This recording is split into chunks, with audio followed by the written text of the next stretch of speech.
The black car idled quietly at the base of my private driveway. I had just spent the last 14 hours in a pressurized cabin flying back from Tokyo, having successfully closed a grueling 9-figure commercial logistics merger that had taken 6 months of my life to orchestrate. My phone was dead. My inbox was overflowing with post-merger integration emails. All I wanted was the absolute impenetrable silence of my own home. I pressed the button on the visor to open the heavy wrought iron gates of the estate. The mechanical hum of the motors was the only sound in the humid afternoon air. The gates swung open, revealing the quarter-mile stretch of pristine, tree-lined driveway leading up to the main house. I bought this property 7 years ago. I didn't finance it. I didn't leverage it against my corporate holdings. I bought it in cash, transferring the funds directly from my personal accounts. It was my sanctuary, entirely isolated from the ruthless, high-stakes financial warfare of my daily life. It was the one asset in my portfolio that was completely, undeniably mine, free and clear of any bank, board, or lien, which is why the massive neon orange sign hammered violently into the perfectly manicured lawn near the front steps felt like a physical blow to the chest. I told the driver to stop. I stepped out of the car, the gravel crunching loudly under my shoes, and walked slowly toward the sign. With the bold black lettering was impossible to misinterpret. Notice of public auction, foreclosure sale, property subject to immediate bank seizure. Beneath the screaming headline was the logo of Vanguard National Bank, followed by a docket number, a local sheriff's contact line, and an auction date set for exactly 14 days from today. My pulse spiked, but I didn't panic. Panic is a useless, amateur emotion. I am a corporate strategist. When I see an anomaly, I don't scream, I audit. When I stood on the lawn for exactly 30 seconds, analyzing the variables, Vanguard National Bank, a foreclosure notice, a public auction. None of this was mathematically possible. You cannot foreclose on a property that has no debt. I walked into the house, completely ignoring my luggage sitting on the porch. I didn't even turn on the lights. I went straight to my home office, sat at my heavy oak desk, and booted up my encrypted workstation. I bypassed my standard personal accounts and logged directly into the county clerk's digital property records database. I pulled the master file for my parcel number. The screen populated with the historical data of the estate. Purchase date 7 years ago. Status paid in full. I scrolled down to the active liens section. That was where the financial anomaly was hiding, glaring at me in black and white text. 11 months ago, a massive deed of trust had been recorded against the property, or someone had taken out a $5 million mortgage against my home. I felt a cold, sharp knot form in my stomach. I clicked on the scanned PDF of the mortgage document.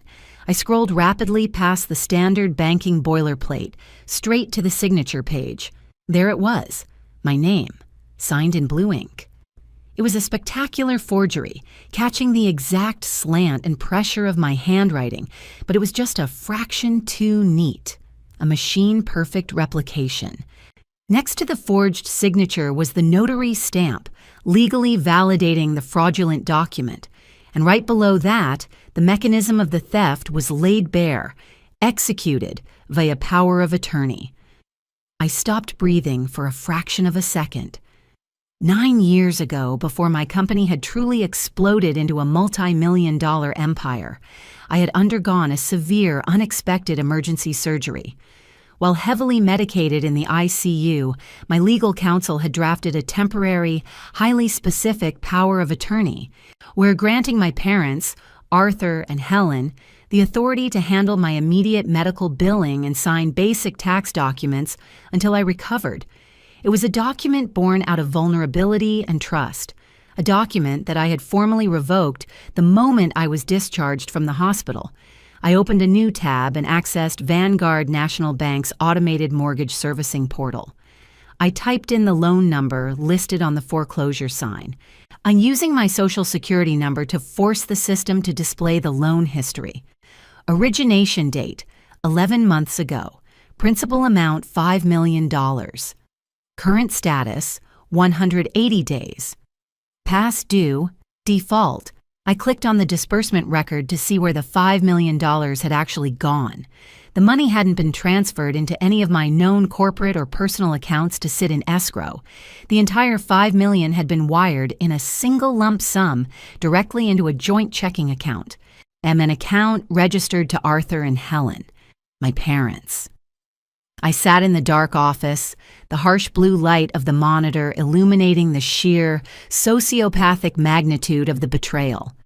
While I was overseas, working 100-hour weeks to expand my empire, my parents had dug up a 9-year-old legally dead power of attorney. They had found a corrupt or dangerously negligent notary. They had forged my signature on federal banking documents, leveraged the entire equity of my paid-off sanctuary, and pocketed $5 million in cash. Then they simply stopped paying the mortgage. They let the loan default. They sat back in silence, living off the stolen millions, fully aware that the bank was quietly moving to seize my home, evict me, and destroy my personal credit score forever. They thought they had committed the perfect, untraceable crime. They thought that because my name was on the fraudulent loan, and I would be legally forced to quietly pay off the $5 million debt just to save my own house from the auction block. They treated me like a disposable hostage ATM. I leaned back in my chair. The anger that washed over me wasn't hot or explosive. It was absolute zero. It was the kind of cold, calculated fury that liquidates companies and ruins lives. I picked up my cell phone. I didn't call the police. I didn't call my corporate lawyers. I dialed my mother's number. She answered on the second ring. The background noise sounded like a busy, expensive country club dining room. "Oh, darling," Helen's voice chirped through the speaker, dripping with a sickening, manufactured sweetness. "You're back from Tokyo. How was the flight? We missed you so much." "Helen," I said, my voice completely flat, completely devoid of any daughterly warmth. "I'm looking at a foreclosure sign on my front lawn. And I'm looking at a $5 million wire transfer to your joint account." The background noise of the country club suddenly seemed very quiet. The line went dead silent for 3 agonizing seconds. "I need you and Arthur at the house," I stated, the command echoing in the silent office. "Right now." I didn't offer them a drink when they arrived. I didn't even meet them in the foyer. I remained seated behind my heavy oak desk in the home office, the printed to 50-page Vanguard National Bank mortgage dossier resting squarely in the center of the blotter. Through the large bay window, I watched them pull up the driveway. They weren't driving their usual sensible sedan. They pulled up in a brand-new, dealer-plated Bentley Continental GT, the dark sapphire paint gleaming in the late afternoon sun. Helen stepped out wearing a diamond tennis bracelet that caught the light with blinding intensity. Arthur adjusted the cuffs of a bespoke linen suit, and they didn't look like people who were terrified of being caught committing a federal crime. They looked like people who had just won the lottery. My lottery. They walked through the front door, their footsteps echoing down the hardwood hallway. They didn't knock when they reached my office. When they stepped inside, neither of them looked remotely ashamed. Arthur wore a relaxed, almost patronizing smirk. Helen immediately went to inspect a new abstract painting I had hung on the far wall, and completely ignoring the suffocating tension in the room. "You really need better lighting in here," Helen commented, tracing the edge of the frame with a perfectly manicured finger. "It's entirely too gloomy. You work too much. You're forgetting how to live." $5 million, I stated. My voice was completely flat, devoid of any fluctuation. I didn't raise it. I didn't need to. The sheer gravity of the number sucked the remaining air out of the room. Arthur sighed, a long, an exaggerated sound of parental exhaustion, as if he were dealing with a toddler throwing a tantrum over a broken toy. He walked over and sat down heavily in the leather guest chair opposite my desk, crossing his legs casually. "Now, let's not blow this out of proportion," Arthur began, his tone dripping with a practiced country club arrogance. "We had a severe temporary liquidity crisis. My commercial development project in Cabo San Lucas hit massive regulatory delays. We were over-leveraged on the bridge loans. We needed immediate cash to keep the contractors on site, and your capital was entirely tied up in that Tokyo acquisition. You were unreachable. So you decided to dig up a 9-year-old legally revoked medical power of attorney," I countered smoothly, picking up the forged signature page and sliding it across the desk toward him. "You found a negligent or highly compensated notary. You marched into Vanguard National Bank. I forged a $5 million mortgage against my primary residence and wired the cash to yourselves. And then, instead of paying the monthly premiums, you bought a Bentley and deliberately defaulted." Helen finally turned away from the painting. She crossed her arms, her diamond bracelet glinting in the dim light. She didn't look guilty. She looked profoundly annoyed that I was daring to question their financial authority. "You have more money than God," Helen snapped, dropping the sweet motherly facade entirely. "Your company clears tens of millions in profit every quarter. A $5 million loan is a rounding error to you. We raised you. We paid for your university. We gave you the foundation to build your little empire. Consider this an overdue dividend on our investment in you. Families help each other." I stared at her. The sheer, breathtaking entitlement was almost architectural in its scale. And they honestly believed that because I had built a fortune through years of relentless grinding, they possessed a divine, unassailable right to siphon it off whenever they pleased, regardless of the federal felonies required to do so. "You committed federal wire fraud and felony forgery," I stated, keeping my eyes locked on Arthur. "You leveraged a property you do not own to steal money from a federally insured bank." Arthur let out a short, barking laugh. He leaned forward, resting his elbows on his knees, his face twisting into a smug, victorious sneer. "Let me explain the reality of the situation to you, since you clearly don't grasp the mechanics of banking," Arthur patronized, tapping his finger hard against the forged mortgage document on my desk. "The bank doesn't care about a 9-year-old power of attorney dispute. They don't care about your accusations of forgery. All they care about is the signature on this line, and the fact that the loan is 180 days past due." Arthur leaned back, completely satisfied with his own trap. "The foreclosure auction is in exactly 14 days, Arthur reminded me, his voice oozing with absolute tyrannical control. "If you try to tie this up in court by claiming fraud, it will take years. The bank will seize this estate, evict you, sell it at auction, and completely incinerate your immaculate personal credit score right before your company files its quarterly earnings report. Your board of directors will panic. Your stock price will tank." Helen stepped up behind Arthur's chair, placing a manicured hand on his shoulder, presenting a united predatory front. "You have exactly 2 weeks to write a check to Vanguard National Bank and pay off the $5 million, Helen said, smiling thinly. "You clear the debt, you save your precious house, and we all move on. You're a smart businesswoman. You know it's cheaper to just pay the bank than to let them destroy your life over a family misunderstanding. We'll even let you keep the Bentley if it makes you feel better." They thought they had checkmated me.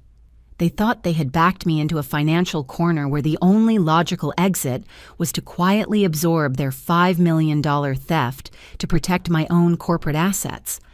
They were looking at me, waiting for the anger to break, waiting for the helpless resignation to set in. I didn't scream. I didn't threaten them with the police. I didn't tell them to get out of my house. I just looked down at the Vanguard National Bank foreclosure notice and then back up at my parents' arrogant, smiling faces. A slow, chilling realization began to wash over me. Not a realization of defeat, but a realization of the catastrophic, fatal error they had made in their greed. and they had pulled the deed to this house from the public county records they had access to 9 years ago, back when the power of attorney was active. They assumed the ownership structure had remained exactly the same. They assumed my name was still on the title. "You're right, Arthur," I said quietly, leaning back in my chair. "The bank only cares about the name on the deed." Arthur's smug smile widened into a full, victorious grin. He genuinely thought my quiet tone was the sound of surrender. He reached out, straightening his bespoke linen cuffs, preparing to dictate the terms of my capitulation. Helen let out a soft, theatrical sigh of relief, releasing her grip on her diamond tennis bracelet. They both settled into their chairs, ready to watch me open my encrypted banking app and quietly wire $5 million to Vanguard National Bank to cover up their felony. They were so blinded by their own greed, so accustomed to viewing me as their personal safety net, so that they completely failed to realize they were sitting in the blast radius of a corporate landmine. "What you fail to understand about high net worth asset management, Arthur," I began, my voice remaining perfectly level, "is that, as a corporate CEO, my primary operational directive is liability mitigation. When you build a multi-million-dollar empire, you become a target. Lawsuits, hostile acquisitions, market fluctuations. You never, ever leave your most valuable personal assets exposed to direct liability." Arthur's smile faltered, just a fraction of an inch. His eyes darted to the forged mortgage document on my desk, then back to me. He didn't understand where I was going with this, but the absolute lack of panic in my voice was finally starting to make him uncomfortable. 14 months ago, I continued, folding my hands methodically over the Vanguard foreclosure notice, during the preliminary risk assessment phase for the Tokyo Logistics merger, my corporate tax attorneys conducted a massive, sweeping restructure of my personal portfolio. They identified this estate as an exposed asset because it was held in my legal name. So we executed a quiet title transfer. The room went dead silent. The faint hum of the air conditioning suddenly sounded deafening. Helen stopped inspecting her nails.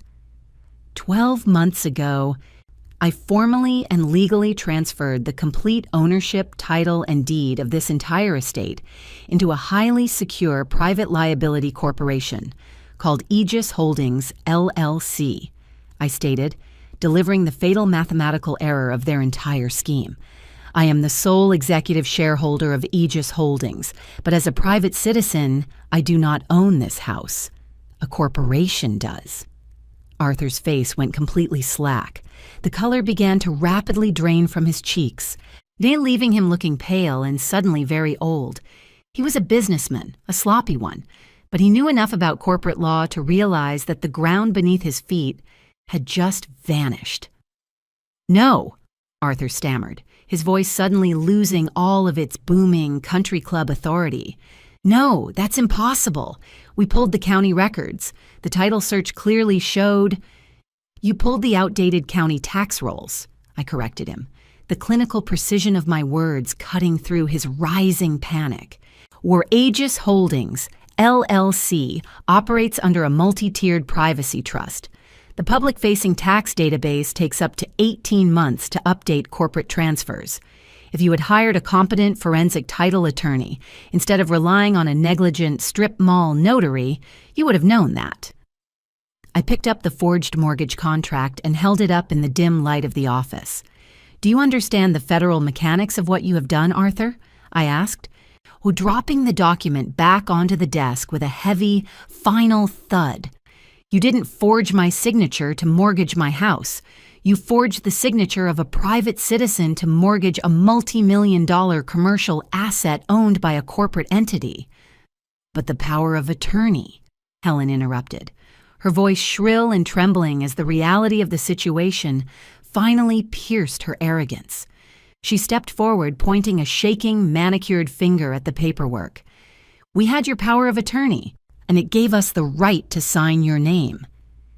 That legally dead medical document from 9 years ago granted you temporary signing rights for me, the individual," I explained, watching the absolute terror wash over her face. It did not grant you executive board authority over Aegis Holdings, LLC. Therefore, the mortgage contract you signed with Vanguard National Bank is not just fraudulent. It is a legal impossibility. Arthur gripped the armrests of his leather chair. He was breathing heavily, and his eyes darting frantically around the room as if looking for a physical escape route from the financial slaughterhouse he had walked into. Vanguard won't care, Arthur lied, his voice cracking, desperately trying to reconstruct the leverage he had lost. The money was dispersed. The loan is on their books. They will still foreclose on this house. Vanguard cannot foreclose on a property that the borrower never legally owned, I corrected him, my voice dropping into a freezing, uncompromising register. When their legal department realizes that their title insurance company completely botched the ownership verification, this foreclosure will be instantly voided. Aegis Holdings, LLC, owes Vanguard Bank absolutely nothing.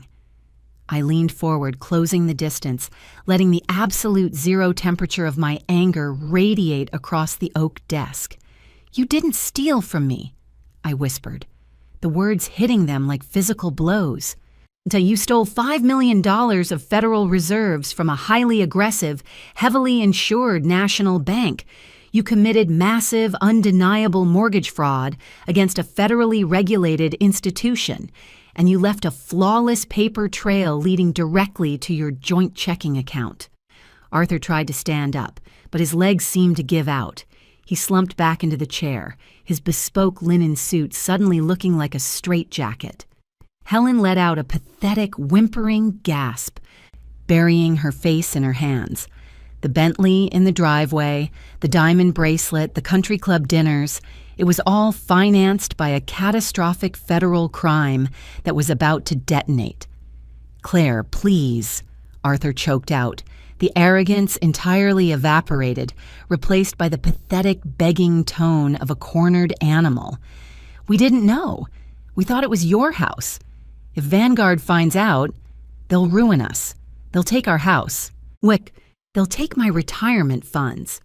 They will take absolutely everything you own," I confirmed with cold, factual precision. "And then the bank's fraud division will hand this entire dossier over to the Federal Bureau of Investigation." "You have to pay it," Helen shrieked, dropping her hands from her face, her makeup beginning to smear with tears of genuine terror. "You have to pay the $5 million. You can afford it.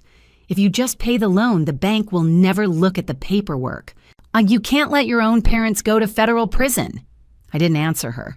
I didn't owe her an explanation, and I certainly didn't owe her $5 million. I reached into my desk drawer and pulled out my heavy black metal private wealth management card. I picked up my cell phone, dialed the unlisted 24-hour direct concierge line for Vanguard National Bank's ultra-high net worth division, and pressed the speakerphone button. And I set the phone down directly on top of the forged mortgage document. The phone rang twice. "Vanguard Private Wealth, Executive Division. This is Mr. Sterling. How may I assist you this afternoon?"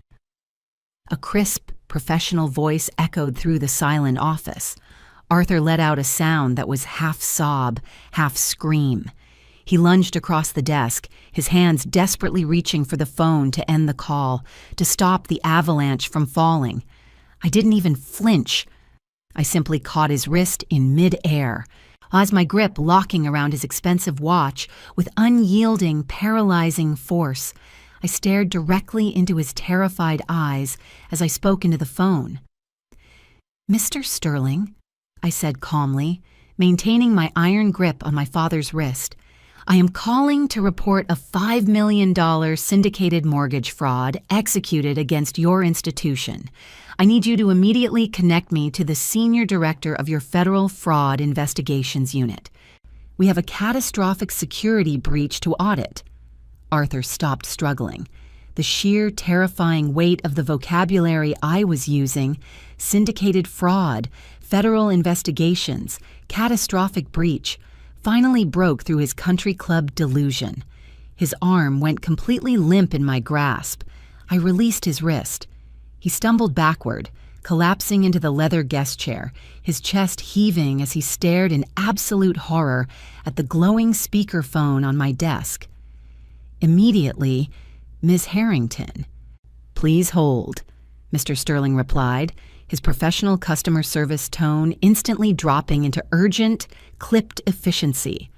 The line clicked, replacing his voice with the sterile, automated hold music of Vanguard National Bank. Helen was hyperventilating. She grabbed the edge of my heavy oak desk to steady herself, the diamond tennis bracelet clinking violently against the wood. "Hang up," she pleaded, her voice a desperate, unrecognizable whisper. "Please, just hang up the phone. Well, we'll sell the Bentley. We'll liquidate the Cabo property. We will pay you back every single cent. Just don't let the bank audit the paperwork." "You can't liquidate the Cabo property, Helen," I replied, my voice devoid of any sympathy, analyzing their financial ruin with the detachment of a forensic accountant. "Arthur just admitted the bridge loans are over-leveraged. The property is underwater. The Bentley depreciated the second you drove it off the lot. How you don't have $5 million to repay the bank, and you certainly don't have it to repay me." The hold music abruptly stopped. A new voice came on the line, deep, authoritative, and entirely lacking in the deferential warmth usually reserved for high-net-worth clients. "This is Director Vance, Global Head of Fraud and Risk Management for Vanguard National. Mr. Sterling escalated this call as a Priority 1 emergency. Ms. Harrington," nor am I speaking with the primary account holder. "You are speaking with the Chief Executive Officer and sole executive shareholder of Aegis Holdings, LLC," I stated clearly, establishing the legal boundary immediately. "Director Vance, I am looking at a notice of public auction for a property located at my primary residential address. The notice references a $5 million mortgage originating 11 months ago, currently in default, and I need you to pull that file right now." I could hear the rapid, aggressive clacking of a mechanical keyboard through the speakerphone. Director Vance was bypassing standard customer portals and digging straight into the bank's mainframe. "I have the file open, Ms. Harrington," Vance confirmed, his tone guarded. "The mortgage was executed under a power of attorney. The funds were disbursed to a joint account belonging to Arthur and Helen Harrington. The loan is 180 days delinquent. The foreclosure proceeds automatically under these conditions." "The foreclosure is proceeding illegally, Director Vance," I countered, delivering the corporate kill shot with absolute, unyielding precision. "I revoked that medical power of attorney 9 years ago. Furthermore, my parents did not leverage an asset they owned. 12 months ago, I transferred the complete title and deed of this estate into Aegis Holdings, LLC. You underwrote a $5 million residential loan on a commercial asset, utilizing a legally dead document, and your title insurance company completely failed to verify the ownership structure." The silence on the other end of the line was absolute.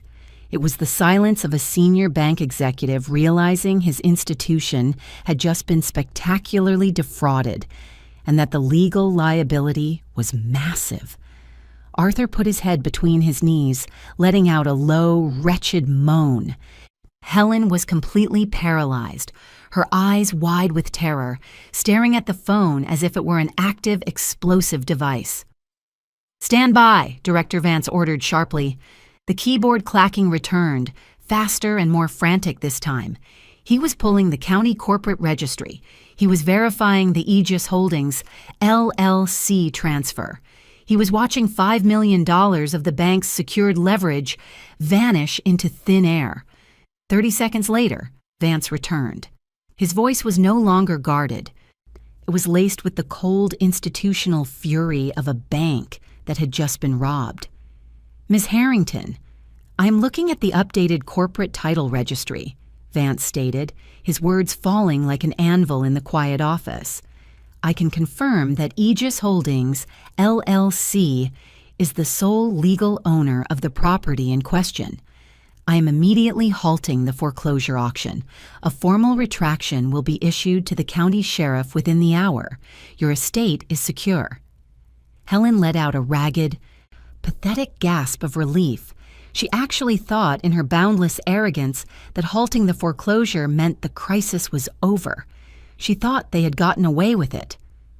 "However," Director Vance continued, his voice dropping into a freezing prosecutorial register, "this institution has just disbursed $5 million in uninsured capital based on severely fraudulent documentation. Because the asset cannot be seized, the liability transfers instantly and entirely to the signatories of the loan." Arthur snapped his head up, his face ashen. He knew exactly what was coming next. "I am initiating a code red hard freeze on the destination joint account, registered to Arthur and Helen Harrington, effective this exact second," Vance announced, executing the financial death sentence. "All funds, checking, savings, and attached credit lines are permanently locked. We are accelerating the loan, or demanding immediate repayment of the $5 million principal, plus all accrued interest and penalty fees." "You can't do that!" Arthur suddenly screamed, lunging toward the desk, his voice cracking with absolute panic. "Our entire operating capital for the Cabo project is in that account. You'll bankrupt my development firm. The contractors will walk." Director Vance didn't even pause. He didn't care about Arthur's contractors. He only cared about the bank's money. "Furthermore," Vance concluded, his voice echoing off the mahogany walls of my office, "because this incident involves forged documents, interstate wire transfers, and a federally insured institution, Vanguard National Bank is legally obligated to file an immediate suspicious activity report. Our internal legal team is compiling the dossier now. We are formally referring Arthur and Helen Harrington to the Federal Bureau of Investigation for criminal prosecution." The line went dead, and the click of the disconnected call resonated in the silence of the room. The trap had closed. There was no negotiation, no family discount, no sweeping it under the rug.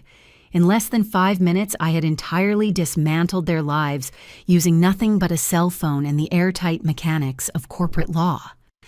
I looked across the desk at my parents. They were utterly, hopelessly ruined. The line went dead. The click of the disconnected call resonated in the heavy silence of the office. The trap had closed completely. There was no negotiation, no family discount, no sweeping it under the rug. In less than 5 minutes, I had entirely dismantled their lives using nothing but a cell phone and the airtight mechanics of corporate law. I looked across the oak desk at my parents. They were utterly, hopelessly ruined. "You didn't," Helen whispered, her voice hollow, completely devoid of the shrill entitlement she had walked in with. Then she stared at the speakerphone as if it were a venomous snake. "Claire, tell me you didn't just let them do that. Tell me you have a corporate override. You can fix this. We are your family." "You lost the right to use that word the second you forged my signature on federal banking documents," I replied, my voice as cold and unyielding as the marble floors of my lobby. "I didn't let the bank do anything, Helen. Vanguard's fraud division operates under strict federal compliance laws.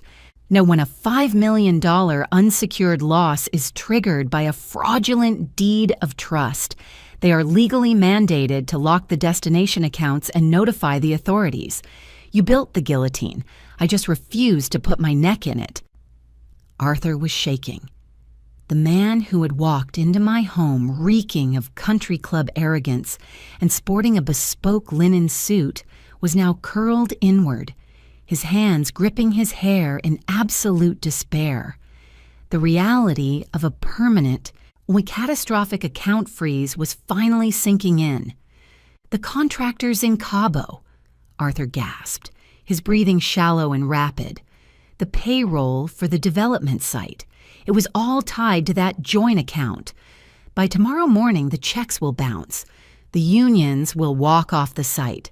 The bridge loan creditors will file for immediate liquidation. I'll be bankrupt before the weekend." "Yes," I agreed factually. I didn't smile. I didn't gloat. I simply delivered the audit of his life. And that is just the civil fallout, Arthur. By next week, Vanguard's legal department will file a massive civil suit to recover the $5 million. They will place emergency liens on your primary residence. They will seize your investment portfolios. They will repossess the Bentley sitting in my driveway.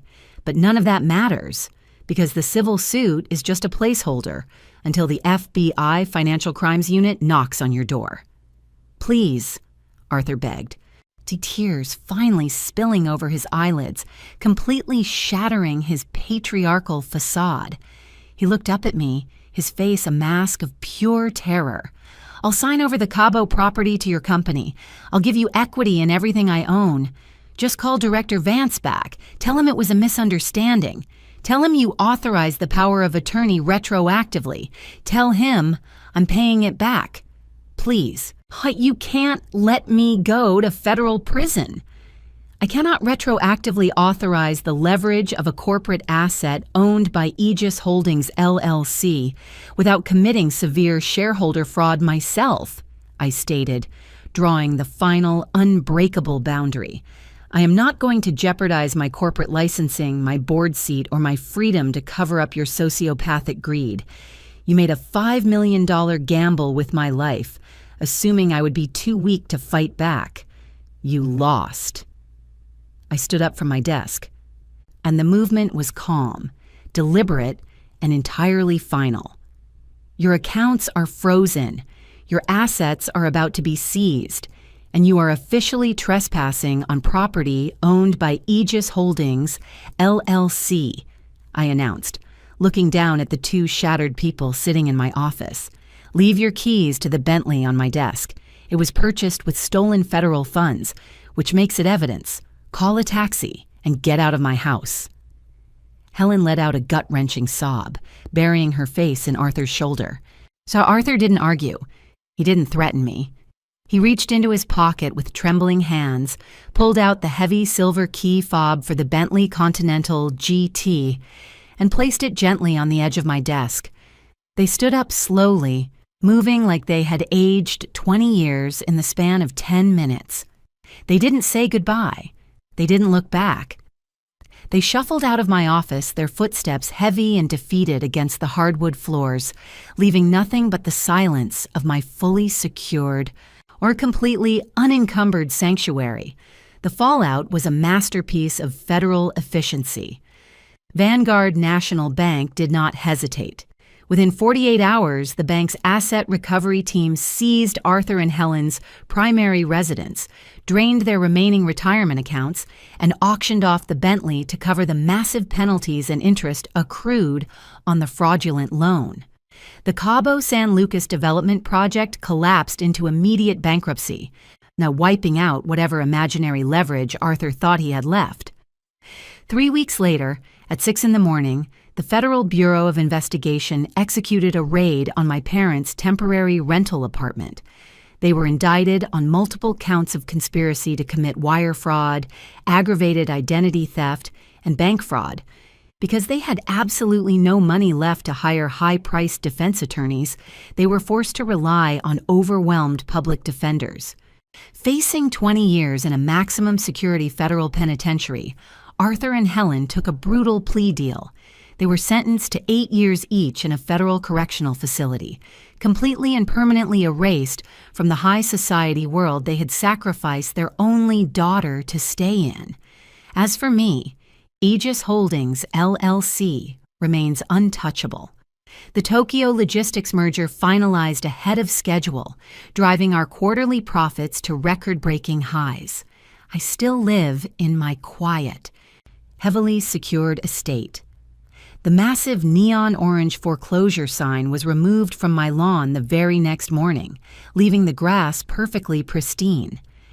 When you build an empire, the greatest threats rarely come from your corporate rivals. They come from the people who think they are entitled to the keys. If you came home from an exhausting business trip to find your own parents had forged your signature, taken out a secret $5 million mortgage on your paid-off home, and bought a Bentley while letting your house go into foreclosure, what would you do? Would you quietly pay off the debt to save your family from prison? Or would you make that fatal phone call to the bank's fraud department and watch their entire lives burn to the ground? Let me know your strategy in the comments below. If you loved this story of cold, calculated corporate justice, drop a like, subscribe to the channel, and I'll see you in the next video.